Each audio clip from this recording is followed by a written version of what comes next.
అందరికీ నమస్కారం. రమ హోమ్ కిచెన్కి స్వాగతం.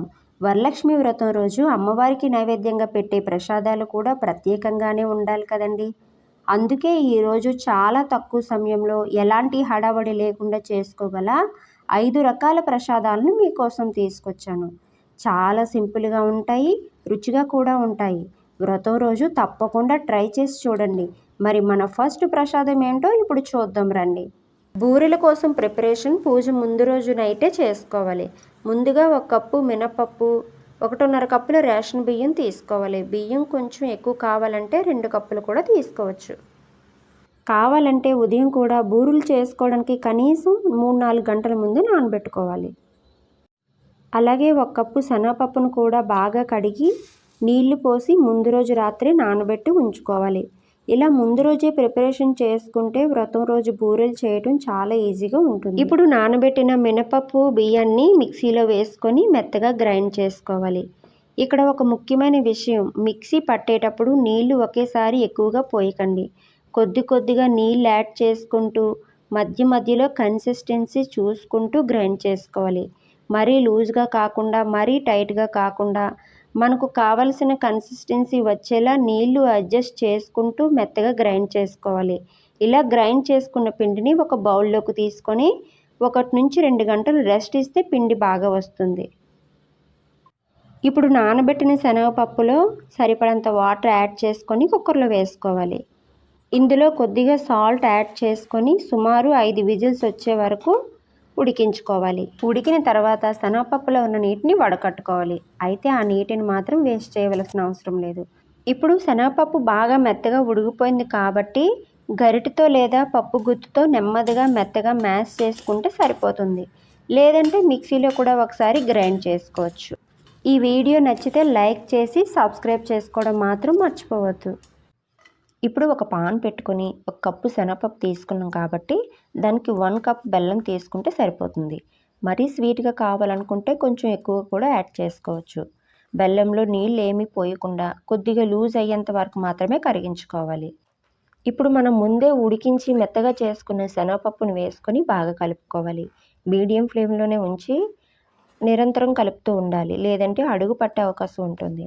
బెల్లం శనగపప్పు బాగా కలిసిపోయి దగ్గరికి అవుతున్నప్పుడు 1/2 టీ స్పూన్ యాలకుల పొడి, 1 టేబుల్ స్పూన్ నెయ్యి వేసి బాగా కలుపుకోవాలి. ఇక్కడ పూర్ణం సరైన కన్సిస్టెన్సీకి వచ్చిందో లేదో తెలుసుకోవడానికి పాన్కి అంటుకోకుండా ఉండాలి. చేత్తో ఉండ చుట్టుకునేంత దగ్గరగా వచ్చినప్పుడు పూర్ణం రెడీ అయినట్టే. ఇదే పూర్ణాన్ని మనం బూరెలకు బొబ్బట్లకు రెండిటికి వాడుకోవచ్చు. నేను కొంత బూరెల కోసం తీసుకొని కొంత బొబ్బట్ల కోసం పక్కన పెట్టుకుంటున్నాను. బూరెల కోసం పూర్ణాన్ని ఇలా ఉండలుగా చుట్టుకుంటే సరిపోతుంది. ఇప్పుడు మనం ముందుగా నానబెట్టుకున్న మినపప్పు బియ్యం రుబ్బుని బాగా కలుపుకోవాలి. ఇందులో 2 టేబుల్ స్పూన్ల షుగరు, కొద్దిగా సాల్ట్ వేసుకొని బాగా బీట్ చేసుకోవాలి. ఇక్కడ కన్సిస్టెన్సీ చాలా ఇంపార్టెంట్. మరీ టైట్గా కాకుండా మరీ లూజ్గా కాకుండా ఉండాలి. గరిటెతో తీసివేస్తే వీడియోలో నేను చూపిస్తున్నట్టుగా సాఫ్ట్గా పడాలి.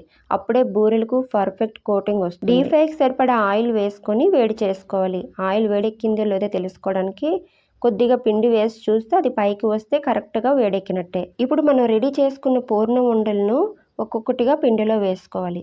ఇక్కడ చిన్న టిప్ ఏంటంటే బూరెలకు పిండి కోటింగ్ బాగా రావాలంటే వేళ్లతో ఉండలను నెమ్మదిగా 4 వైపులా తిప్పుతూ పిండి బాగా పట్టేలా కోట్ చేసుకోవాలి. అలా కోటింగ్ చేసుకున్న ఉండలను నెమ్మదిగా తీసి వేడి ఆయిల్లో వేయాలి. మిగతా ఉండలను కూడా ఒక్కొక్కటిగా అదే విధంగా వేసుకోవాలి. బూరెలు వేసేటప్పుడు ఒకేసారి ఎక్కువగా వేయకండి. బూరెలు కలుపుకోవడానికి సరిపడా స్పేస్ ఉండాలి. మంట కూడా చాలా ఎక్కువగా పెట్టకండి. మీడియం కంటే కొంచెం ఎక్కువ ఫ్లేమ్లోనే ఉంచితే బూరెలు లోపల కూడా బాగా వేగి బయట మంచి కలర్ వస్తుంది. మంచి గోల్డెన్ కలర్ వచ్చే వరకు తిప్పుతూ వేయించి తర్వాత అన్నిటిని ఒక ప్లేట్లోకి తీసుకోవాలి. ఇలా చేస్తే బూరెలు చాలా పర్ఫెక్ట్గా వస్తాయి. మొదటిసారి చేసేవాళ్ళు కూడా ఈ చిన్న టిప్స్ పాటిస్తే ఈజీగా చేసుకోవచ్చు. ఇక మిగిలిన పూర్ణం ఉండలను కూడా ఇదే విధంగా పిండిలో బాగా కోట్ చేసుకొని ఒక్కొక్కటిగా వేడి ఆయిల్లో వేసుకుంటూ వేయించుకోవాలి. ఈసారి కూడా కోటింగ్ చాలా చక్కగా పట్టింది. బయట కరకరలాడేలా మంచి గోల్డెన్ కలర్ లాగా పర్ఫెక్ట్గా వస్తున్నాయి.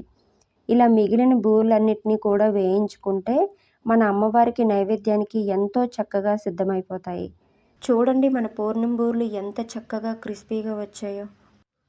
పండుగ రోజు ప్రసాదంగా పెడితే అందరూ ఎంతో ఇష్టంగా తింటారు. మీరు కూడా ఈసారి తప్పకుండా ట్రై చేసి చూడండి. ఇప్పుడు రెండవ ప్రసాదం పులిహోర కోసం ముందుగా 2 గ్లాసులు బియ్యం తీసుకోవాలి. 2-3 సార్లు బాగా కడిగి ఇందులో కొద్దిగా నీళ్లు పోసి ఒక అరగంట సేపు నానబెట్టుకోవాలి. అలాగే ఆరెంజ్ సైజ్ అంత చింతపండుని తీసుకొని క్లీన్ చేసి నీళ్లు పోసి నానబెట్టుకోవాలి.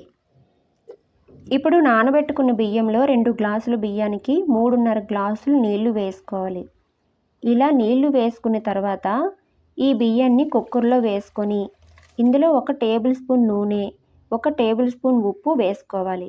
ఇప్పుడు 3 విజిల్స్ వచ్చేంత వరకు ఉడికించుకోవాలి. ఇలా ఉడికించుకున్న అన్నాన్ని ఒక ప్లేట్లోకి తీసుకొని పొడి పొడిగా అయ్యేలా చల్లార్చుకోవాలి. అన్నం వేడిగా ఉన్నప్పుడే ఇందులో కొద్దిగా కరివేపాకు, కట్ చేసిన పచ్చిమిర్చి, కట్ చేసిన అల్లం వేసి అన్నంతో కప్పి పక్కన పెట్టుకోవాలి. ఇలా చేయటం వల్ల ఆ ఫ్లేవర్ అంతా అన్నానికి బాగా పడుతుంది. ఇప్పుడు పోపు కోసం ఒక కళాయి పెట్టుకొని అందులో అరకప్పు నూనె వేసుకోవాలి.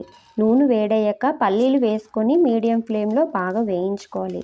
హై ఫ్లేమ్లో వేస్తే బయట త్వరగా కలర్ వచ్చేస్తుంది, కానీ లోపల సరిగా వేగవు. పల్లీలు బాగా వేగిన తర్వాత ఒక ప్లేట్లోకి తీసుకొని పక్కనుంచుకోవాలి. ఇదే నూనెలో ఆవాలు, జీలకర్ర, శనగపప్పు, మినపప్పు వేసుకొని బాగా వేయించుకోవాలి. ఇవి కొద్దిగా వేగిన తర్వాత ఎండుమిర్చి, కట్ చేసిన పచ్చిమిర్చి కూడా వేసుకొని బాగా వేయించుకోవాలి. మిర్చి కూడా కొద్దిగా వేగిన తర్వాత చివరిలో కరివేపాకు వేసుకొని ఒకసారి బాగా వేయించుకోవాలి. ఇప్పుడు ఇందులో 1.5 టీ స్పూన్ పసుపు, అర టీ స్పూన్ ఇంగువ వేసి ఆ వేడికి ఒకసారి బాగా కలిపి పక్కన పెట్టుకోవాలి. ఇప్పుడు మరో పాన్లో 2 టేబుల్ స్పూన్ల నూనె వేసుకొని చింతపండు రసాన్ని వేసుకోవాలి. ఇందులో 2 టేబుల్ స్పూన్ల ఉప్పు వేసుకొని మీడియం ఫ్లేమ్లో బాగా కలుపుతూ ఉడికించుకోవాలి. చింతపండులో పులుపు ఉంటుంది కాబట్టి ఉప్పు కొంచెం ఎక్కువ పడుతుంది. ఈ రసం కాస్త చిక్కగా అయ్యే వరకు ఉడికించుకోవాలి. ఇప్పుడు అన్నం కూడా పూర్తిగా చల్లారిపోయింది కాబట్టి చేత్తో నెమ్మదిగా కలుపుతూ పొడి పొడిగా చేసుకోవాలి. అన్నం అంతా బాగా విడిపోయిన తర్వాత చింతపండు రసం కూడా పూర్తిగా చల్లారిన తర్వాత ఇందులో వేసుకొని అన్నానికి రసం బాగా పట్టేలా మొత్తం కలుపుకోవాలి. బాగా కలిపిన తర్వాత ముందుగా చేసుకున్న పోపును వేసుకోవాలి. అలాగే వేయించి పెట్టుకున్న పల్లీలను కూడా వేసుకొని అన్నీ బాగా కలిసేలా ఒకసారి మొత్తం కలుపుకోవాలి. అంతేనండి, ఎంతో రుచిగా కమ్మగా పొడి పొడిగా ఉండే పులిహోర రెడీ అయిపోయింది. ఎటువంటి హడావడి లేకుండా చాలా ఈజీగా చేసుకోవచ్చు. పూజకు నైవేద్యంగా పెట్టుకోవడానికి, ప్రసాదంగా చేసుకోవడానికి కూడా చాలా బాగుంటుంది. మీరు కూడా ఈ పద్ధతిలో ఒక్కసారి ట్రై చేసి చూడండి. ఇప్పుడు 3వ ప్రసాదంగా పెరుగన్నం తయారు చేసుకుందాం. ఇప్పుడు ఆల్రెడీ ఉడికించుకున్న వేడి వేడి అన్నాన్ని ఒక ప్లేట్లోకి తీసుకొని మెత్తగా మెదుపుకోవాలి. ఇలా ప్లేట్లోకి తీసుకొని మెదుపుకుంటే తర్వాత అన్నీ బాగా కలుపుకోవడానికి ఈజీగా ఉంటుంది.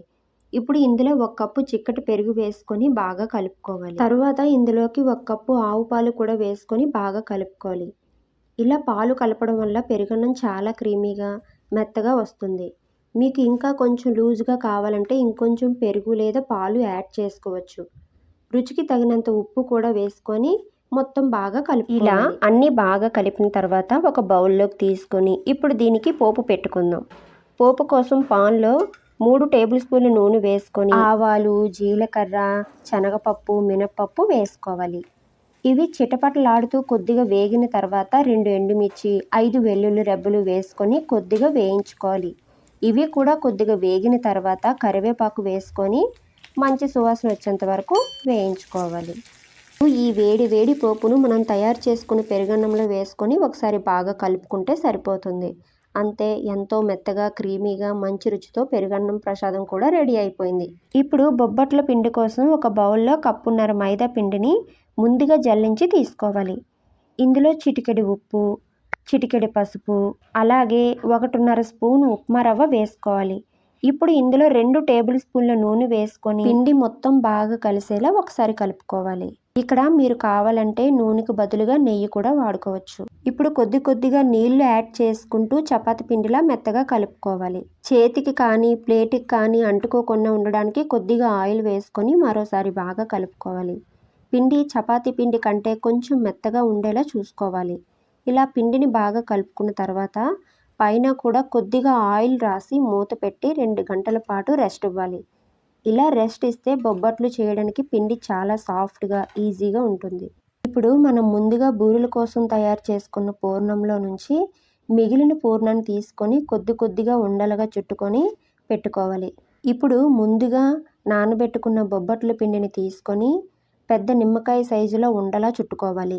ఇలా నా దగ్గర బటర్ పేపర్ లేదు కాబట్టి కొంచెం దళసరిగా ఉన్న కవర్ తీసుకొని దానిపై కొద్దిగా నెయ్యి రాసుకుంటున్నాను. ఇలా నెయ్యి రాస్తే పిండి కవర్కి అంటుకోకుండా ఈజీగా చేసుకోవచ్చు. ఇప్పుడు ఈ పిండి ఉండను కవర్ మీద పెట్టుకొని చేత్తో చిన్న చపాతీలా చేసుకోవాలి.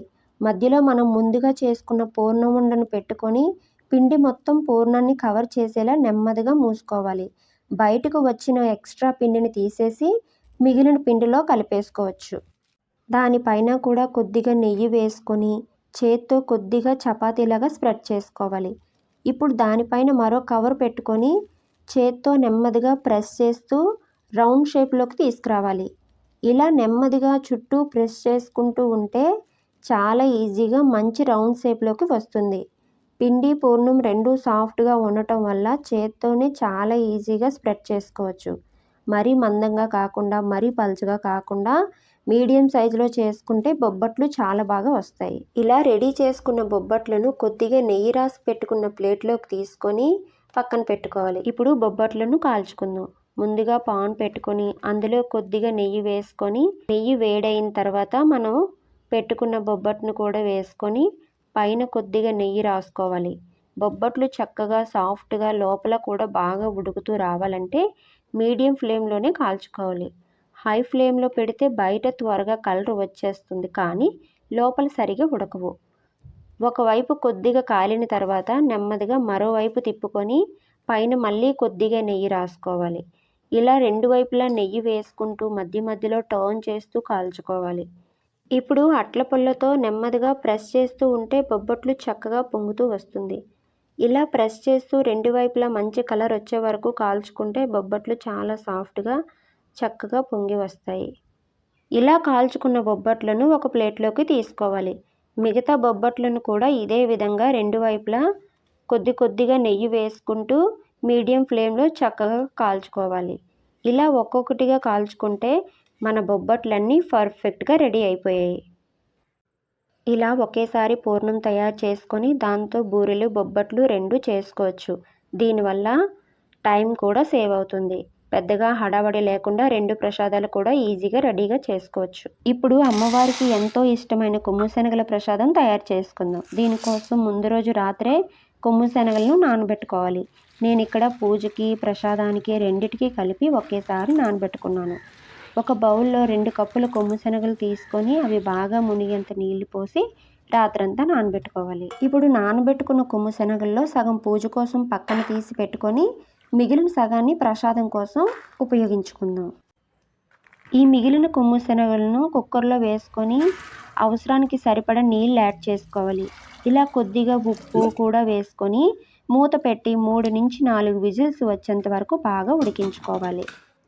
ఇప్పుడు పాన్లో 2 టేబుల్ స్పూన్ల నూనె వేసుకొని నూనె వేడెక్కిన తర్వాత ఆవాలు, జీలకర్ర, శనగపప్పు, మినపప్పు వేసుకొని బాగా వేయించుకోవాలి. ఇవి కొద్దిగా వేగిన తర్వాత ఎండుమిర్చి, కట్ చేసిన పచ్చిమిర్చి వేసుకొని వేయించుకోవాలి.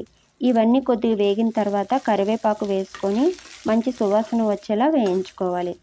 ఇప్పుడు ఇందులో ముందుగా తురిమి పెట్టుకున్న పచ్చి కొబ్బరిని వేసుకొని కొబ్బరిలో ఉండే పచ్చివాసన పోయేంత వరకు వేయించుకోవాలి. కొబ్బరి కూడా కొద్దిగా వేగిన తర్వాత మనం ముందుగా ఉడికించుకున్న కొమ్ము శనగలను ఇందులో వేసుకొని బాగా కలుపుకోవాలి.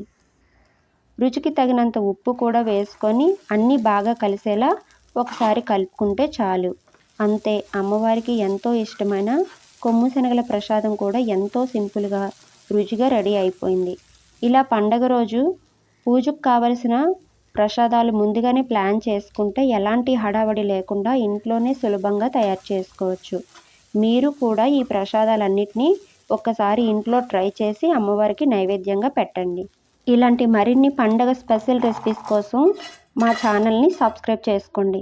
వీడియో నచ్చితే లైక్ చేసి మీకు నచ్చిన ప్రసాదం ఏదో కామెంట్లో చెప్పడం మర్చిపోకండి.